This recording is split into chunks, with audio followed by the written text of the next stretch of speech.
Bonjour. L'image commentée de VSA aujourd'hui n'est pas un tableau, c'est une miniature.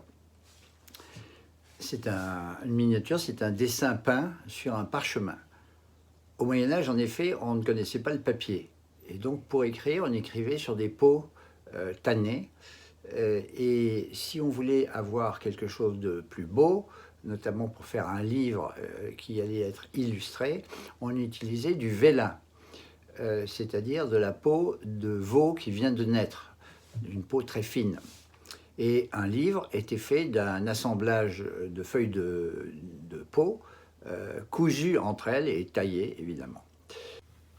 Cette miniature est donc tirée d'un livre qui raconte de manière totalement imaginaire la vie de l'empereur grec Alexandre le Grand, vivant 3 siècles avant Jésus-Christ, mais pourtant représenté comme un héros chevaleresque chrétien. À l'époque, le livre a été l'ouvrage le plus diffusé après la Bible. Mais que peut bien représenter cette image? Eh bien, comme Alexandre le Grand est perçu comme un héros, on lui prête les aventures les plus invraisemblables, dont celle-ci.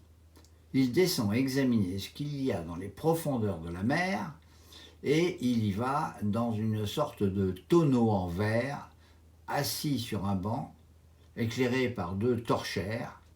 Il porte la couronne, tient le sceptre de lys fleur-de-lysée, des rois capétiens, en 1300. La fleur de lys, c'était un symbole royal. Et d'ailleurs, vous vous souvenez du roi qui régnait en 1300? C'était Philippe le Bel, un des grands rois français. Alors Alexandre a l'air un peu hébété, il regarde autour de lui. On voit ce qu'il découvre, une sorte de baleine, des monstres marins, des sirènes, une végétation étrange. Heureusement, les mariniers qui tiennent les cordages depuis une petite barque munie d'une voile vont bien vite le remonter. Ils avaient l'air quand même bien inquiets. La miniature, comme le roman lui-même, n'a donc aucun rapport avec Alexandre le Grand. Mais au Moyen-Âge, on aime les belles histoires, on ne se soucie pas trop d'exactitude historique. À l'époque, on ne disposait ni de Wikipédia, ni de dictionnaire, ni même du moindre livre, à part ces rares manuscrits. La seule ressource était la mémoire des hommes, et comme on le sait, elle enjolive bien souvent la réalité.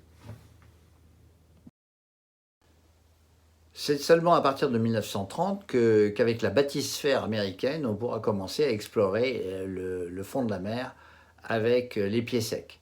Et puis surtout, en 1948, avec le bathyscaphe du professeur suisse Picard, bien connu. Et voilà, pour aujourd'hui, l'image commentée de VSR. Nous vous souhaitons une bonne journée, prenez bien soin de vous, et à très bientôt pour de nouvelles aventures avec VSR.